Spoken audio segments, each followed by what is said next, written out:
মিত্র শক্তি, যা এনটেন্তে শক্তি বা ট্রিপল এনটেন্থ নামেও পরিচিত, প্রথম বিশ্বযুদ্ধের সময় ১৯১৪ থেকে ১৯১৮ দুটি প্রধান আন্তর্জাতিক জোটের একটির প্রতিনিধিত্ব করেছিল।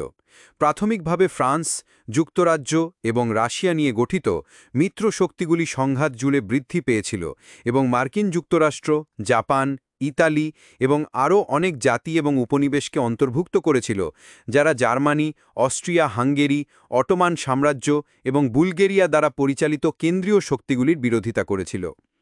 বিংশ শতাব্দীর গোড়ার দিকে ইউরোপীয় দেশগুলি দুটি প্রাথমিক ব্লকে নিজেদেরকে একত্রিত করেছিল। ট্রিপল এনটেন্তে ১৯০৭ সালে উদ্ভূত হয়েছিল। ১৮৯৪ সালের ফ্রাঙ্কো রাশিয়ান জোট এবং ১৯০৪ সালের এনটেন্তে কর্ডিয়াল ফ্রান্স এবং যুক্তরাজ্যের মধ্যে তৈরি হয়েছিল।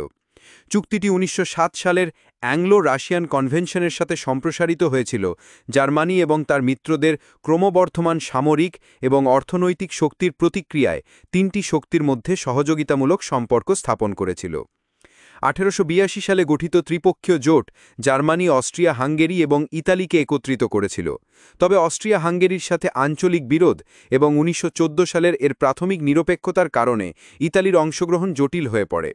প্রথম বিশ্বযুদ্ধের প্রসারের সাথে সাথে জোটগুলি বিবর্তিত হয়। অবশেষে ১৯১৫ সালে ইতালি মিত্র শক্তির সাথে যোগ দেয় এবং বিভিন্ন রাজনৈতিক, আঞ্চলিক বা কৌশলগত কারণে নতুন সদস্যরা মিত্র শক্তির প্রতি আকৃষ্ট হয়। ১৯১৪ সালের ২৮ জুন একজন সার্বিয়ান জাতীয়তাবাদীর কর্তৃক অস্ট্রিয়ান আর্চডিউক ফ্রান্স ফার্ডিনান্ডের হত্যার পর সক্রিয় দ্বিপাক্ষিক চুক্তির জালের কারণে মূল মিত্র শক্তিগুলি একত্রিত হয়। ডমিনো সদৃশ শৃঙ্খল প্রতিক্রিয়ায় অস্ট্রিয়া হাঙ্গেরি সার্বিয়ার বিরুদ্ধে যুদ্ধ ঘোষণা করে। প্রতিক্রিয়ায় সার্বিয়ার প্রতিরক্ষা রাশিয়া তার বাহিনীকে একত্রিত করে এবং অস্ট্রিয়া হাঙ্গেরির মিত্র জার্মানি রাশিয়ার বিরুদ্ধে যুদ্ধ ঘোষণা করে, যার ফলে ফ্রান্সের বিরুদ্ধেও যুদ্ধ ঘোষণা করা প্রয়োজন হয়ে পড়ে। ফ্রান্সের বিরুদ্ধে যুদ্ধের জন্য জার্মানির পরিকল্পনার জন্য প্রথমে বেলজিয়াম আক্রমণ করা প্রয়োজন ছিল। গ্রেট ব্রিটেন বেলজিয়ামকে রক্ষা করতে বাধ্য ছিল, তাই তারা জার্মানির বিরুদ্ধে যুদ্ধ ঘোষণা করে ৪ আগস্ট এবং গ্রেট ব্রিটেনের মিত্র হিসাবে জাপান ২৩ আগস্ট জার্মানির বিরুদ্ধে যুদ্ধ ঘোষণা করে। ১৯১৪ সালের ৫ সেপ্টেম্বর লন্ডনে রাশিয়া, ফ্রান্স এবং গ্রেট ব্রিটেন একটি চুক্তির মাধ্যমে তাদের জোটকে আনুষ্ঠানিকভাবে স্বীকৃতি দেয়, যেখানে শর্ত দেওয়া হয় যে অংশীদারিত্বের কোনো সদস্য তাদের পারস্পরিক শত্রুদের সাথে পৃথক শান্তি স্থাপন করবে না। এই বিন্দু থেকেই দেশগুলিকে বলা হতো মিত্র।